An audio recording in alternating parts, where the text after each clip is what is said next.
유부남 유부녀인지 몰랐다? 이거 당연히 유부남이거든요. 네. 나 이렇게 있는 거 알지? 너가 헤어졌으면 좋겠어. 이렇게. 사실 상간녀 소송의 승소 확률은 굉장히 높은 것으로 알려져 있어요. 95%, 97% 진짜요? 이 정도로 얘기합니다. 안녕하세요. 내편지수 최지수 변호사입니다. 오늘은 상간자 소송, 그 중에서도 특히 유부남 유부녀인지 몰랐다? 혼인관계 파탄인 줄 알았다. 이땐 어떻게 하죠? 이 문제에 대해서 얘기해 보려고 합니다. 이혼 전문 김정대 변호사님 함께 얘기해 보겠습니다. 안녕하세요. 김정대 변호사입니다. 네, 상간자 소송을 고민하시는 분들이 크게 걱정하는 게 유부남 유부녀인지 몰랐다고 하면 어떡하지? 알았다는 거를, 알고도 그렇게 했다는 거를 어떻게 밝히지? 이런 문제인 것 같아요. 실제로 소송해보면 참 많죠. 제가 그 소송을 맡아서 한다고 해도 똑같이 할 것 같아요. 몰랐다. 혼인관계 파탄된 줄 알았다. 이미 이혼 절차에 진행하고 있는 줄 알았다. 이런 이야기 많이들 할 것 같아요. 그렇지만 사실은 관계가 어떻게 시작됐는지, 어떤 간접 증거들을 토대로 해서 알았다고 볼 수밖에 없는지, 이런 걸 통해서 실제로 알고도 했다 이렇게 입증할 수 있는 경우가 사실은 소송 중에는 참 많아요. 그것보다 더 어려운 게 이런 거죠. 유부남 유부녀인지는 알았을 수가 있어. 근데 이미 이혼 절차에 진행 중인 줄 알아서 숙려기간 중인 줄 알았다.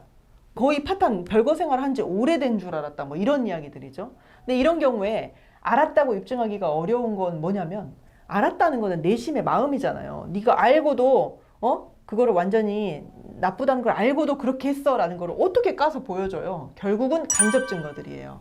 그러면은 간접 증거 중에는 서로 만난 경위나 교제 어떤 기간, 교제 경위 이런 게 고려될 수 있죠.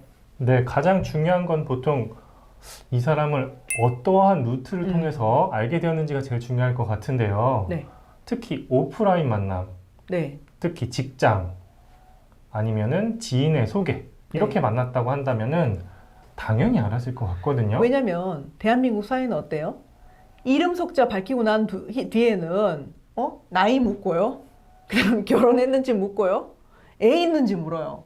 그렇기 때문에 사업상 만났다 하고 하는 경우에도 처음 만나서 그렇게 안지 하루 됐다 이러지 않고서야 알고 있는 경우가 대부분이고, 그렇다는 사실을 판사도 알아요. 그죠? 그러게요. 그래서 그런지 판사님들도 직장 동료라던가 아니면은 지인의 소개로 만났다고 하면은 특별히 입증을 요구하지 않는 경우도 여러 봤습니다.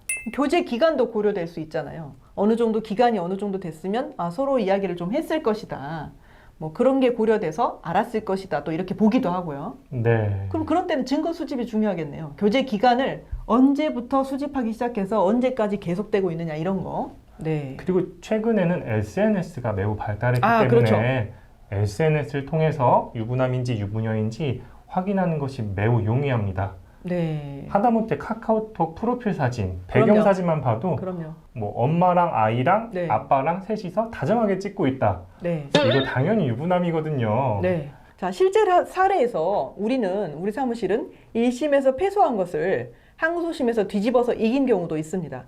이거는 1심에서 패소한 이유가 알고도 했다는 거를 입증을 못해서 패소했던 경우였는데요. 이 사례는 뭐였냐면, 상간자가 자신의 존재를 밝히면서 먼저 우리 측 의뢰인한테 수면 위로 나타났어요.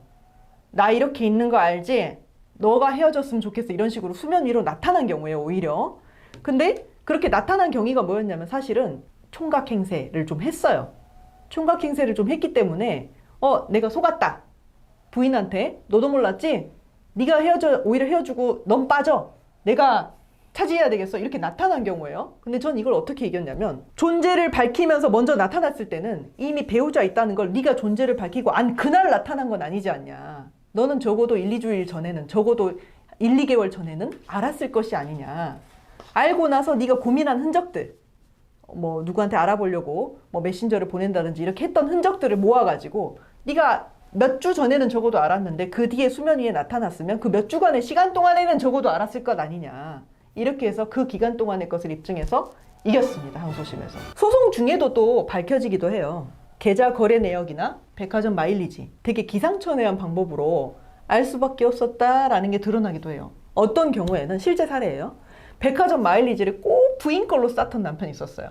근데 어느 이제 거래처에 보내야 되니까 마일리지가 크거든요. 명절 선물이기 때문에. 근데 한우 보내는 거예요. 한우.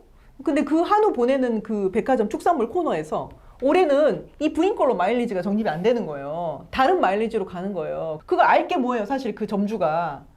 이상하다 싶어가지고 확인 전화를 한 거예요. 남편이 마일리지 쌓아주세요라고 했던 상간녀에게 전화해가지고 당신 거 마일리지 이건 맞습니까? 이렇게 물어본 거예요. 그럼 어떻게 해요? 그 상간녀는 적어도 그 전화를 받고 그전에는 다른 여자한테 쌓고 있었단 말이야 이렇게 알았을 거 아니에요. 그날을 기준으로 알았다고 해가지고 제가 승소했습니다. 혹시 반대로 입증이 어려워서 유부남, 유부녀인지 몰랐다고 인정받아서 패소한 사건은 없으셨나요? 딱히 기억이 안 나는 건 사실입니다. 네, 아니 그만큼 저뿐만이 아니라 많은 변호사들이 또 많은 사건에서 생각보다 입증하는 데 성공을 하고 있다는 뜻이에요. 저는 오히려 제가 직접 수행한 사건은 아니었는데 온라인 게임을 통해서 만났던 사례가 있었어요. 네. 이 둘이 이 남자가 여자가 유부녀인지를 몰랐던 사건이었는데요. 진짜로 몰랐어요. 나쁜 놈 새끼네. 여자분이 속인 거라니까요. 여자분이 속였다고? 여자분이 자신이 유부녀인 것을 아주 꽁꽁 숨기고 이 남자를 만났어요. 그렇게 해서 만났었는데 이 남자분 입장에서는 입증이 매우 곤란했어요. 네. 그래서 저희는 결국은 루트를 가지고 계속 얘기를 했습니다. 서로 주고받은 카카오톡이라던가 알게 된 것이 진짜로 게임 내 메신저를 통해서 알게 됐다는 점. 그 이후로 실제로 만났을 때도 아주 지극히 제한적인 공간에서 지극히 제한적인 행동만 했다는 점. 이런 거. 그리고 지인은 전혀 만나지 않았고. 그래서 그렇게 해서 결국은 상간녀 소송이 기각됐습니다. 그러니까 이거는 반대의 경우를 얘기하고 있는 거예요. 쉴드를 칠 때는 어떻게 쳐야 되느냐 이 얘기입니다. 네. 자, 근데 이거는 이례적인 경우죠. 지금 하는 경우하고는 달라요. 사례가 다르다는 게 더 선명하게 부각되네요. 알게 된 경위가 온라인을 통해서 메신저를 통해서 단 둘만 만나서 게임으로 온라인으로 만나서 이루어졌고 만났던 그 직후 얼마 안 돼서 관계가 이루어졌다. 이런 경우에는 알았다는 것을 입증하기가 매우 곤란해서 상간자 소송에서 패소한 적이 있다. 정리하면 이거죠? 네, 그 정도입니다. 사실 상간자 소송의 승소 확률은 굉장히 높은 것으로 알려져 있어요. 95%, 97% 진짜요? 이 정도를 얘기합니다. 자, 그러면 이럼에도 불구하고 상간자 소송을 망설이는 이유가 뭡니까? 제가 봤을 때는 상간자 소송을 망설이고 있는 이유는 이게 어디다 쓸모가 그렇게 있을까? 이런 고민 때문인 것 같아요. 하지만 제가 봤을 때는 상간자 소송은 일단 수면 위로 드러나서 알게 됐을 경우는 적극적으로 고려해 볼 필요가 있다. 왜냐면 자, 이혼 안 할 거야 어차피. 안 할 건데 어떤 때 필요하냐? 제거 목적. 상간자를 제거할 목적 말씀하시는 거죠? 이걸 제거하려면 그러면 돈 1,000만 원, 1,500만 원 이렇게 위자료를 받는 게 어떻게 제거하게 되겠느냐? 응? 이렇게 생각하실 수 있어요. 돈 내고 또 할 수도 있잖아요.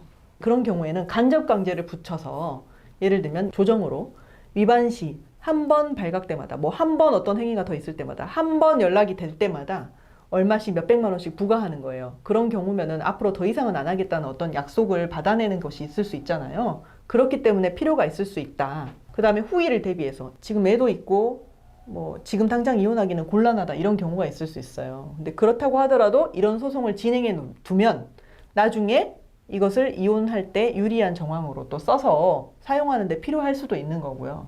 그 다음에 한 번 한 사람이 또 한 번만 하지도 않아. 한 번 하면 또 다음에 이혼을 진짜 결심할 땐 두 번째, 세 번째가 이미 돼 있을 수 있어요. 그러면은 첫 번째, 두 번째 해놨던 소송이 그때는 크나큰 어떤 알토란 같은 자양분이 되어서 돌아옵니다. 위자료를 인정하기, 더 인정받기 용이한 어떤 사정. 정리를 해보자면 네. 상간자 제거할 때, 네. 후일 이혼 소송을 대비할 때, 네.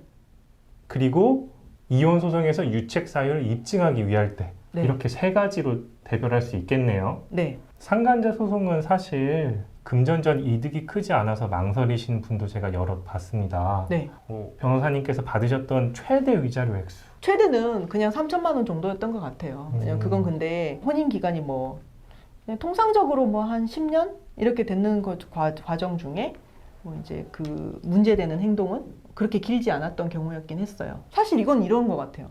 재산이 많고 또 제가 하는 소송 중에는 10년 동안 관계 유지되는 사람들도 있어요. 그런 경우에는 3천 가구는 아무래도 적지 않겠어요. 그건 지금 이제 지켜보는 경우가 있습니다. 상간자 소송에서 주로 많은 분들이 망설이는 그 이유, 오늘 최지수 변호사님이 모두 명쾌하게 설명을 해주신 것 같네요. 상간자 소송 고민하시는 분들은 승패 여부, 어떻게 입증하지? 이걸 먼저 고민하지 마시고, 필요한가? 그 부분의 관점, 아까 이런 소송이 필요한가? 이걸 하기 위해서는 뭘 모아야 되지? 이런 관점에서 변호사 적극적으로 만나보시기 바랍니다. 이상 내편지수 최지수 변호사였습니다.